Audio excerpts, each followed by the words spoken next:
Hi everyone, in this tutorial I'm going to show you how to make the crunch stitch. This is a very easy stitch. It gives you great texture and structure to the fabric without being too dense, and it is made using two beginner friendly stitches, the half double crochet and the slip stitch. And even better news, it's really made up, the pattern is made up by a 1-row repeat. So let's get started. To get started on the crunch stitch, you will need your yarn. I have here Lion Brand 24/7 cotton and the corresponding hook, which is a 4mm hook. You can of course choose whichever yarn and hook you like for your project. And if you are a beginner, I do recommend that you have two stitch markers to help you identify the first and the last stitch on those rows, particularly when you've worked or you're meant to be working in a slip stitch. They come a bit handy if you are a beginner. So let's start. The first thing you will need to do is make a slip knot, and you can do that in whichever way you prefer. And then you can start by chaining. The one thing to remember is that you just need an even number of chains. So I will chain 14 chains here. 2, 3, 4, 5, 6, 7, 8, 9, 10, 11, 12, 13, 14. So once you have reached your desired length for your chain, and it is an even number, then just add one more chain, which will act as your turning chain. Now we will start building our pattern, and your first stitch will go into this second chain or loop from hook. So discount this loop here on your hook. This will be your first chain, and this will be your second chain. And the first stitch we are making is a half double crochet, and I'm using US terminology here. So yarn over your hook, place your hook through that chain, yarn over again and pull through the chain. You will have 3 loops on your hook, and then yarn over and pull through all 3 loops, and that is your first half double crochet.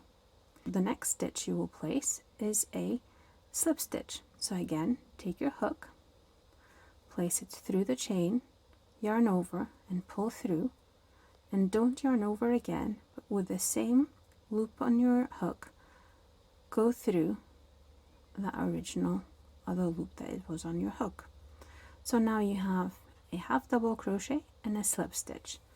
And again, if you are a beginner, you should at this point mark which is your first stitch, like so.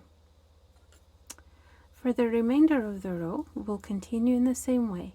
We'll make a half double crochet followed by a slip stitch. So let's do this once more together. Yarn over, place your hook through the chain, yarn over and pull through, 3 loops on your hook, yarn over and pull through all loops, and then followed by a slip stitch. Place your hook through the chain, yarn over, pull through the chain and pull through the other loop on your hook. Another half double crochet, yarn over, pull through, yarn over again and pull through all the loops, and a slip stitch again. So continue along this way for the remainder of this row. And if you need a more detailed tutorial for how to do either the half double crochet or the slip stitch, I will leave 2 tutorials I have in the description box below, which will be hopefully helpful for you if you're encountering any issues. Now here I am down in my last 2 chains, and again I will do a half double crochet, and then I will finish on the slip stitch. And that's our first row done. Now you will chain 1 and turn your piece. And for this second row, which will be the repeat row for your pattern going onwards, you will start by placing a half double crochet in that first stitch, which is your slip stitch from the row below, and then you will follow that by a slip stitch on top of the stitch that had your half double crochet before. And again, if you want for extra security, you can just place that stitch marker here, and then you know exactly which stitch you need to crochet into when you're returning on that third row. So essentially what you are doing for your repeat row, the second row, is you're placing a half double crochet on top of a slip stitch and a slip stitch where you had a half double crochet. And it is these two stitches together, because of their different heights in particular, that just create the pattern for the crunch stitch. One thing to remember when you're crocheting this stitch is just to make sure that you're picking up the two top loops to crochet into. So if you have your piece lying slightly sideways, you might be tempted to pick up these two loops, whereas in fact what you need to do is just turn your piece and pick up these two V's as usual, just like you would crochet normally, just in case you get confused because I'm holding my piece sideways here. So if you have any trouble, just tip it forward so you can see the top two loops, and then you'll know exactly where you need to go.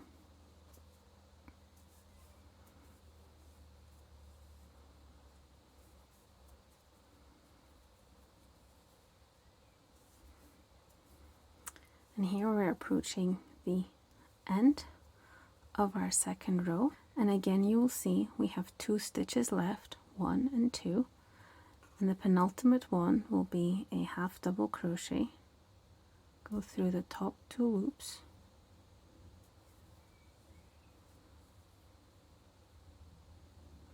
and then the last one will be a slip stitch.